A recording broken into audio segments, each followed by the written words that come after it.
Guys, gagawa tayo ngayon ng bread rolls with vegetables. Ito yung ating ingrediente. Loaf bread and then beef loaf. Then egg, 1 egg, vegetables. Guys, cucumber, carrots, bell pepper, and then cheese. Pwede nyo rin ito pang negosyo guys.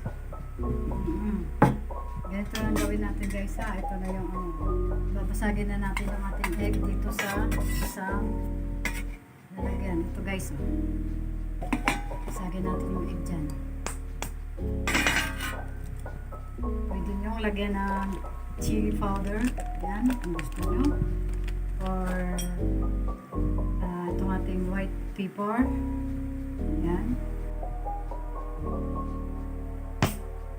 And then salt, di lang kasi may cheese na. Okay guys, start na tayo mag roll ng ating bread sa ito siya guys ha. I-roll na natin siya. Lagay pa pala natin ng ito, breadcrumbs.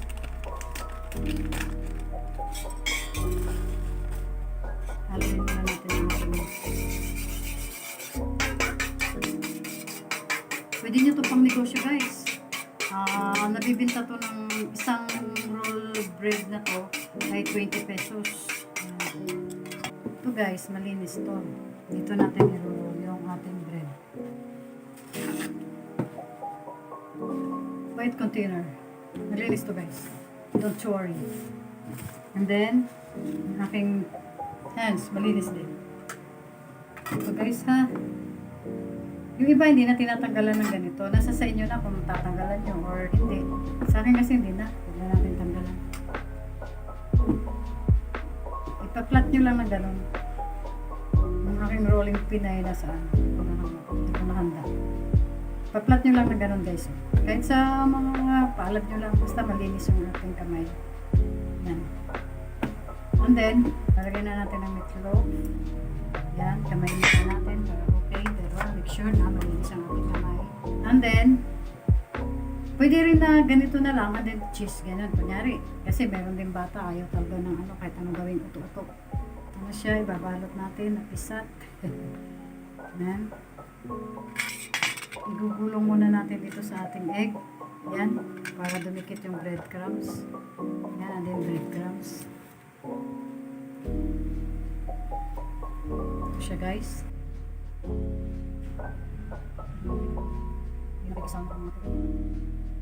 Yan. Pwede nyo itong yan guys. Kailangan babasahin natin konti para maganda ang kanyang roll. Lagyan natin siya ng vegetables, 1 cucumber, carrots, and then bell pepper, green bell pepper, and then ang ating beef loaf.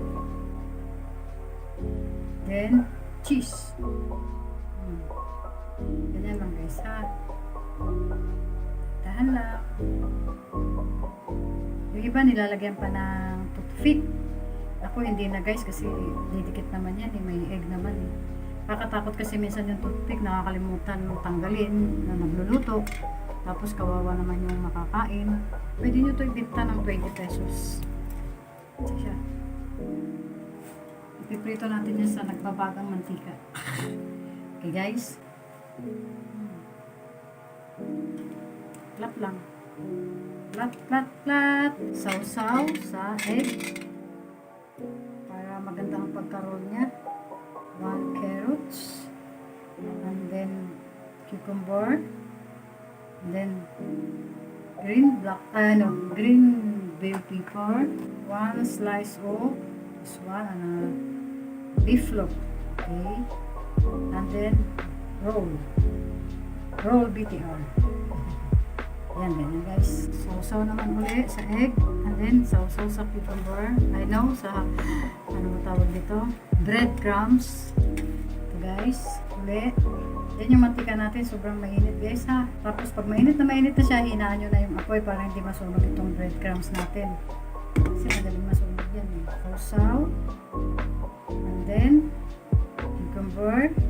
Carrots, green bell pepper, beef loaf, cheese, And then, roll. Dandahan lang kasi nabibiyak.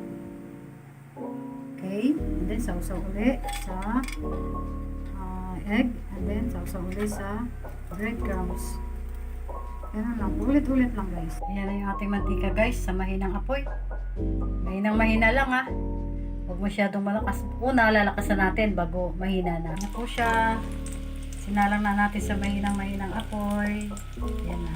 Hello guys, ito na yung ating bread with vegetables and beef loaf. Pwede nyo to guys ipang negosyo. Okay? 20 pesos per ganito. Ang laki na ng ano nyo. Sa 20 pesos na per piece nito ay magkakaroon na kayo guys ng tubong 12. Ganon, 12. Kailangan naman 12 kasi syempre mag-i-effort ka pa ng ano pagluluto. Negosyo kasi. Okay guys, yan na siya. Okay, mga kamamu-kapapo. Bye-bye na for now. Bye-bye na muna for now, guys. Mga kamamu-kapapo. God bless sa ating lahat. I love you all. Mamwa, tup-tup. I love you. Love you guys. God bless.